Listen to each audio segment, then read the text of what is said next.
Hey, YouTube. So I wanted to finish my review on the Amityville Horror. It's not more than a review. My analysis, critique, and explanations, and personal thoughts and how I relate to all the characters and the story. I love. I. It's one of my favorite movies, even though it's sort of a love-hate relationship with the Amityville Horror movie. Um, but I do love the horror genre and Amityville Horror. The 1979 film by Rosenberg was probably the first horror movie. I can't really remember if it was Amityville Horror or Exorcist. Those were the first two horror movies that I ever saw, and I can't remember which one was first, but and then Jaws. Um, anyway, I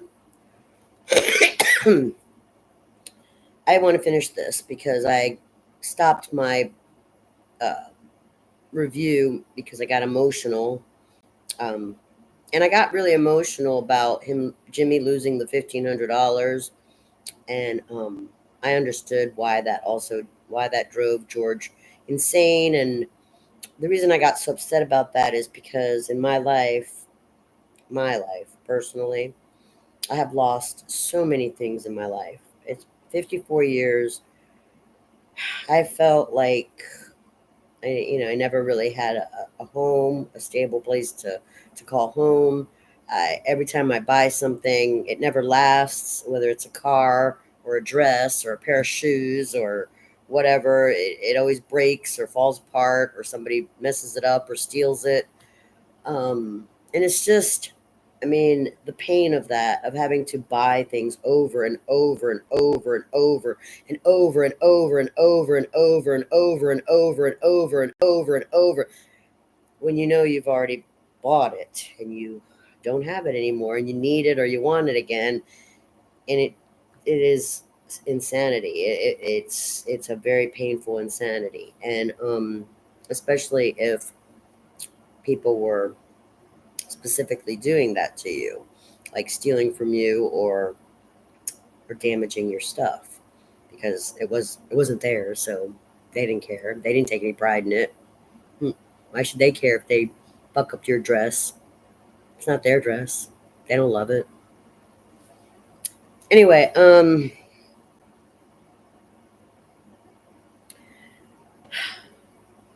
it's frustrating. Um, moving on the plot. The next scenes have to do with the little girl Amy and the babysitter Jackie. Um, and Jackie's just sort of a typical babysitter. She's a teenager. Amy, I don't know how old Amy is exactly, but she looks like she's about seven-ish. She's young. And so you have this like 15-year-old babysitting this 7-year-old, and they're talking, and you can get there's where you get some clues that Amy is represents envy. I think Amy, you can see that she's not fond of the babysitter. She's kind of probably pissed off that they think she needs a babysitter, even though she's still very young. Um, she makes a comment about that she didn't want to eat the meatloaf. Um, that's also, I think, you can kind of get this sense that Amy doesn't appreciate everybody telling her what to do all the time, and that can cause envy.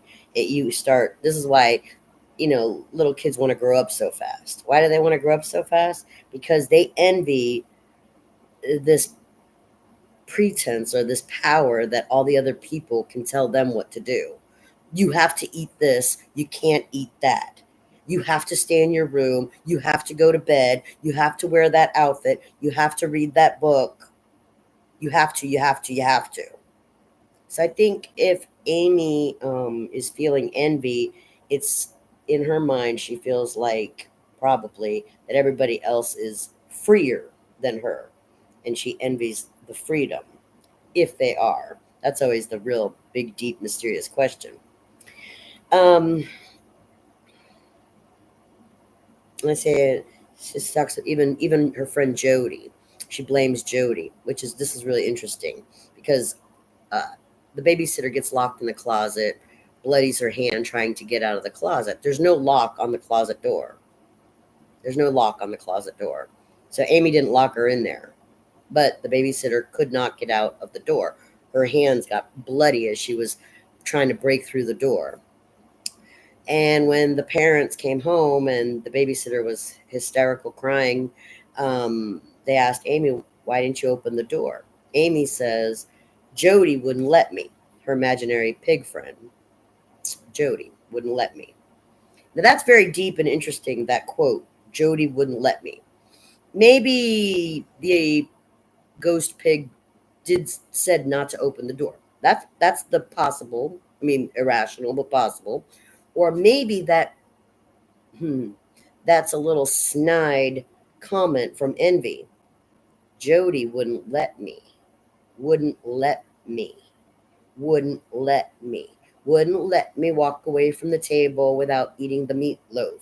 Wouldn't let me play with my friends. Wouldn't let me. Wouldn't let me. Wouldn't let me. Hmm. Why is Amy envious? What does she envy? Okay, and then moving on, uh, George had said something. He was getting frustrated with the children misbehaving, and yells, "These children need some goddamn discipline." And then you see Amy in the background going, "Jody doesn't like George." Now that makes you wonder: does Jody not like George? Does is is it Law and Order that doesn't like George, or is it the House Wrath that doesn't like Pride, or is it Envy that doesn't like Pride? Hmm. Hmm. Very curious statement. Jody doesn't like George. Why? Because he works hard and pays his bills. Hmm. Dragon staring at George, who can't find the cash. I'm going to find out what that means. I'm going to get that book and I'm going to find out what that dragon and that cash, that the link between the dragon and the cash. I got to find the book and find out what that's about. Uh, then going to the priest, I told you about Father Haney and what he was up against when he met the wall of doubt. Um, they think he's crazy. He's screaming like a lunatic. And then the other priest kind of puts him in his place too and says, "Who the hell do you think you are?" And then Father Delaney starts crying and says the family needs the church. The family needs the church. And go back to George's axing the wood and sweating. And Kathy's watching from the window. And then Carolyn and Jeff, their friends, show up. Carolyn is automatically spooked as soon as they get close to the house and tells Jeff, "I'm not going in there." And then Jeff is trying to talk to George about work stuff. The employees haven't been paid correctly, and George is ignoring this stuff because the house and the family stuff is all in his head, and he really can't think about business right now. Um, and he found out that the check that he wrote for the catering bounced. So then they got tax problems. The IRS is calling. There's money problems all over them. IRS is hounding them. The check for the caterer bounced. The people at work didn't get paid properly. There's money problems all over the place. And then it flashes to the little boys are up in the room at the window, and this window has been having all kinds of freak episodes. The flies on the window, the it's just a very weird thing about this window. But anyway, the boys have this little spider toy, and they're teasing their little sister with it while she's downstairs playing with dolls, and they're trying to tease her with this spider. Well, while they're doing that, the window comes crashing down and lands on one of the little boy's hands, and he's screaming. The parents run in. They're trying to open the window. They can't open the window. Finally, they get the window open and the kid's hand out of the window, rush him to the hospital. There's no broken bones in the boy's hand. Uh, then that evening, Kathy's in bed watching George sleep, and she's trying, or she thinks he might be sleeping. She's trying to talk to him, but he is sleeping, and you can see she's very frustrated because she feels now you can see she feels very alone because she can't even talk to her husband. And then right at 3:15, George wakes up, and you see flies again, and it's like he can hear the flies talking. It's it's kind of mysterious. You don't know if it's the flies or the house talking. But the flies are again. The flies on the window shows up a lot. And then all of a sudden, the red door in the front of the house, it just busts open, and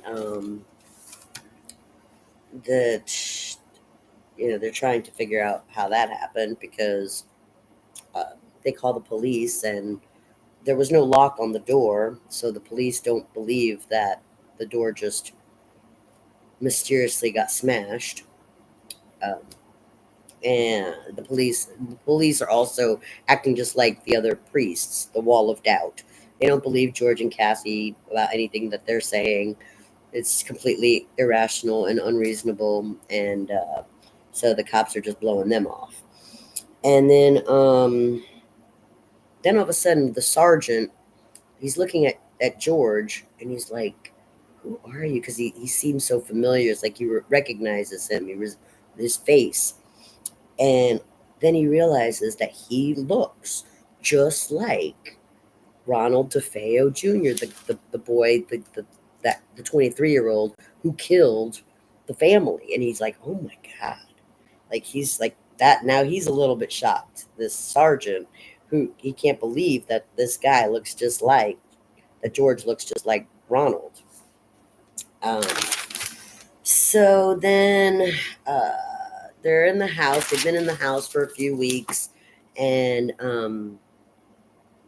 they're sitting on the front steps. I guess they fixed the door somehow. They must have fixed the door, but they're sitting on the front steps before the door, and Kathy starts crying, um, and Jody's still talking.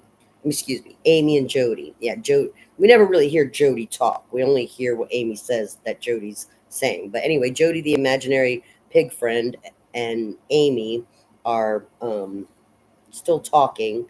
George goes for a motorcycle ride, and you see Harry the dog. He's chained to a tree. Um, George goes to some kind of library and steals a book with some kind of fly uh, thing on it, and it has some Christian like cross. It's got like some kind of connection. I guess George is looking for answers, a Christian answer to what he's going through and the flies and stuff like that. Anyway, and then while he's looking for this book, Kathy calls Father Frank, and there's a bunch of static on the phone, and it's killing the communication. And then Father Delaney gets very sick, and Kathy's praying about it. And then some random stranger, some man, shows up at the front door with a 6-pack of beer, and Kathy's like all confused, like doesn't know who this is. And then the phone rings. She rushes to the phone to go answer the phone. Nobody's on the phone. Then she goes back to the door to see who this mysterious stranger with a 6-pack is, and that man's gone. So that was kind of weird and random. Then there's a bar scene, and then I guess the bar is called the Witch's Brew, and the bartender is also saying the same thing that the sergeant said. The bartender says to George, you look just like that Ronald DeFeo. And then uh, I guess Jeff and George are hanging out again, and they're talking, and Jeff is, trying to get George back into normal thinking mode about business and, the employees and this and that. And George is so stressed out and so pissed off about everything that he punches his friend in the face. And which I told you, Jeff, I think is the reasonable, rational, typical human being. So after he gets punched in the face, he kind of just looks at his friend and he's like, okay, now can we talk? Which I thought was kind of humorous, and also representing humility, because see, rational and reasonable was able to understand, it was able to understand what stress can do to a person. So he didn't even hold it against his friend. He forgave him like instantly. And then Amy is another scene. Amy's singing a Jesus song, Jesus loves me, that song. And Kathy's listening and watching her daughter, and then all of a sudden, Kathy uh, sees. Kathy says, who you singing to? Who you talking to?" And of course, Amy says, "Jody." And then Kathy looks out the window and sees these red eyes staring back at her from the window. So Kathy kind of freaks out because now she thinks that she's actually seen Jody. Um, Okay, then Jeff and Carolyn come back to the house to visit, and this time Carolyn is not afraid of the house. Now Carolyn is insisting that she has to go in the house, that there's something in the basement, and she has to go see what that is. She has to know what's in the basement.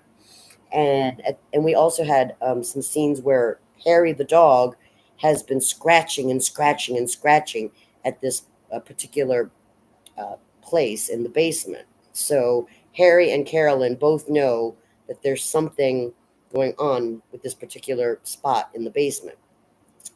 Um, so Jeff, Carolyn, and George are down there, and I think even Harry's down there.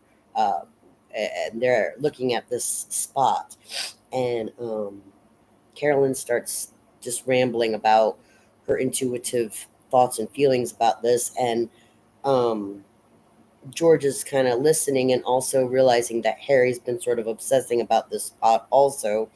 And then they start breaking down. They start, breaking the bricks where this spot is to see what they can see, what's going on with this spot. And then as they pull up all these bricks, they all sort of see this image, this ghost, and it's the ghost face of Ronald DeFeo, which looks just like George. And it's like the spirit, the ghost starts speaking through Carolyn. You can hear the voice. It's not Carolyn's voice. It's find a well, the passage to hell, cover it, and the priest, then it's like split screen. It's you see the sick priest, and he's feeling all of this. It's like he's going through it. And then it also shows a clip of Harry the dog, and you can kind of sense that the dog is not happy about that well or that spot, and that he's very distrustful of that spot. So then I don't know if I think it was Father Delaney, or Kathy. Maybe they were talking, or I don't know, but somebody mentioned the voice that came through Carolyn, and you heard that voice. You know who that voice was. And I guess, now they're all super, super spooked. Okay. And also, now another weird thing happened. There was a cross that they had put on the wall, a golden cross, I think it was, and when they first moved in, and randomly the cross is upside down. Yeah, I mean, the reasonable, rational thing would be, oh, it's just a kid prank, right? Mm. And then they're still trying to bless the house. And then you see that there's a detective, the detective that's been spying on this stuff. He's watching through, the window and stuff. He sees them still trying to bless the house. And uh,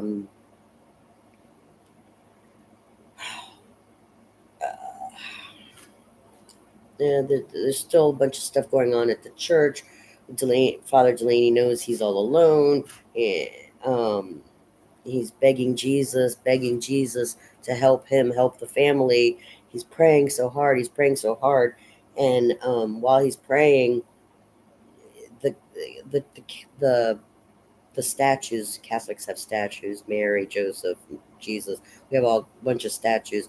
Anyway, the statue starts to crumble because he's begging and praying so hard. The statue starts to crumble, and then all of a sudden, Father Delaney goes blind, and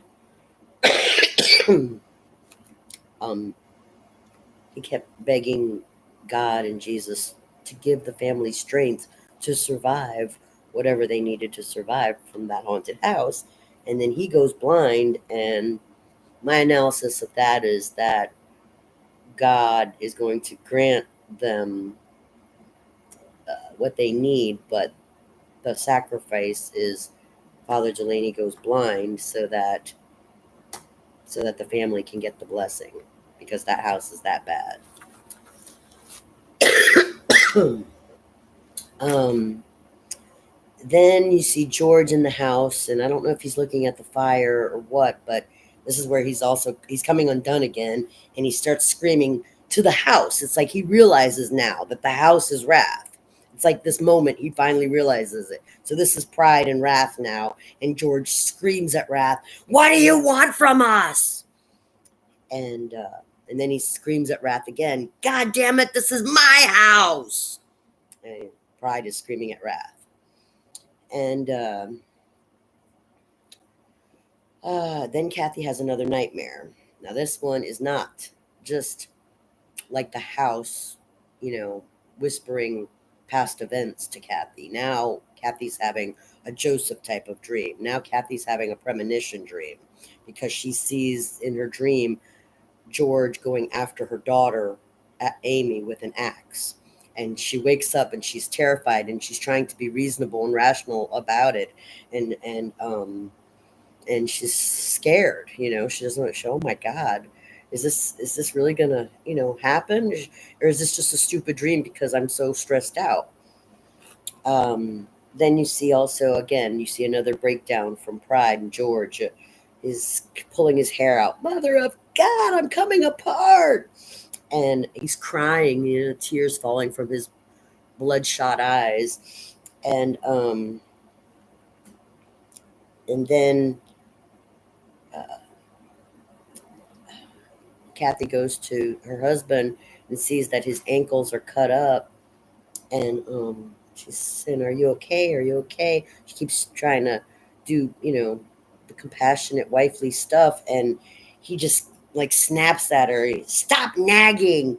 And she snaps back, "You bastard!" And he smacks her, and then she starts crying, and he just ignores it and keeps putting wood in the fire. Uh, then Kathy finally goes to see the priests, and she meets Father Boland, tells him that she's looking for Father Delaney, and Father Delaney just says, "It's out of my hands." And then we see again the scene where the detective is spying on those events also. He's spying on Father Boland also. And then the blind Father Frank Delaney comes out. He's still wearing the same ring, and there's I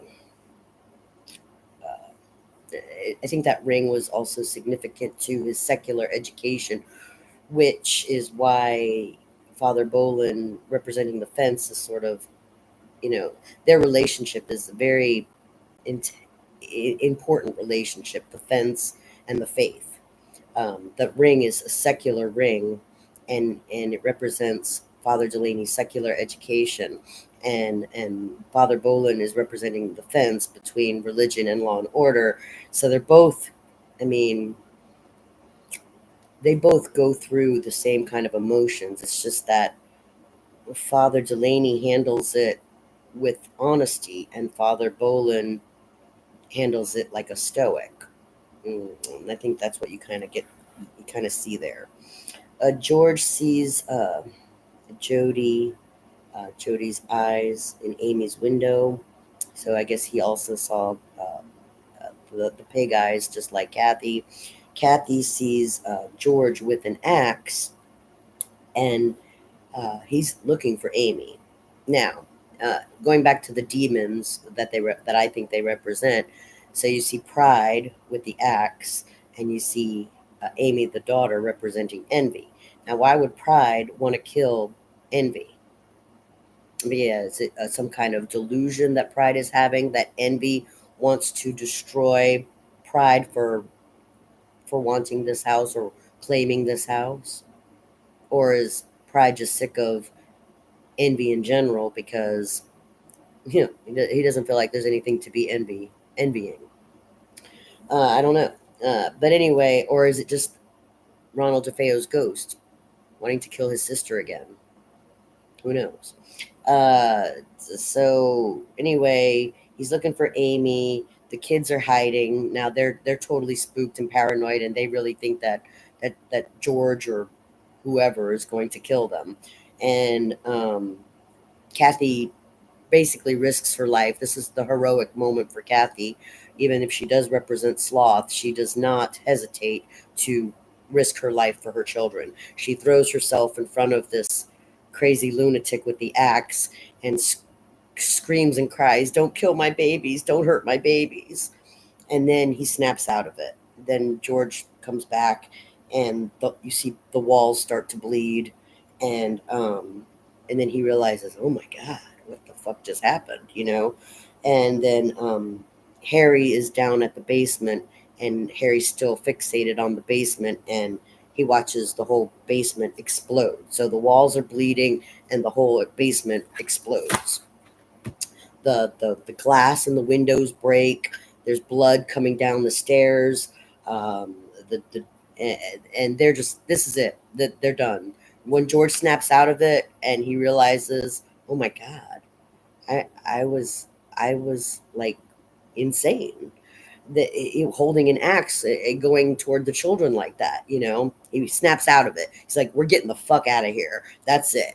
And they all trying to get the fuck out of the house. Now Wrath's not letting them. And there's blood on the stairs, they're falling down the stairs, the door's shut, they can't open the door.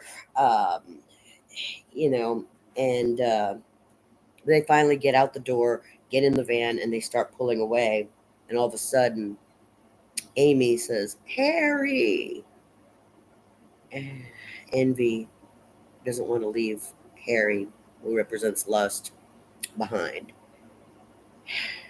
And so George stops the van, thinks about it for a minute, gets out of the van and runs back into the house. And Kathy's screaming, no! Kathy, this is where I said pride and lust sort of did save each other, because um, and that's deep, but I'm going to get into, it's not just a dog. I mean, yeah, you see, is it just a dog? Well, you're going to really risk your life. See, Sloth and Kathy, she's a mother. She risked her life for her children. And George is going to risk his life for that dog. Man's best friend, right? He's going to risk his life for that dog. He goes back into Wrath, the House of Wrath. He goes back into that house to go save Harry. And they go through hell because they both fall in. He falls into the well. He's covered in tar, and Harry doesn't recognize him. Harry is biting him and barking at him and thinks he's a monster. And George is trying to tell him, Harry, it's me. Harry, it's me. Finally, the dog recognizes him. Finally, the dog, trusts him, and he grabs the dog, and they run out of the house back to the van, and then they all haul ass. And that's the end of the movie. Yeah, so I told you there's something a little bit more deep about pride and lust there at the end, because it was pride's call. I mean, they could have left. It would have been the six, well, excuse me, the five deadly sins, right? Would have left wrath and lust. They would have left the dog in the house and just took off. But Harry was saved because George couldn't leave Harry. So Kathy was going to. Kathy was like, "I saved my kids. Let's just keep going," But see, that's what the dog was like. George's, kid. Anybody's going to leave the dog there, so he went and saved Harry. Um. Anyway, that's pretty much it about the plot. And I think that I mean, now that I've conveyed what I think each character symbolically represents as far as a sin, you could probably, go through and find all their virtues. Like, I mean, even though I say Kathy represents sloth, laziness, you can see that she was also heroic as a mother. I mean, she was she would have laid down her life for those children.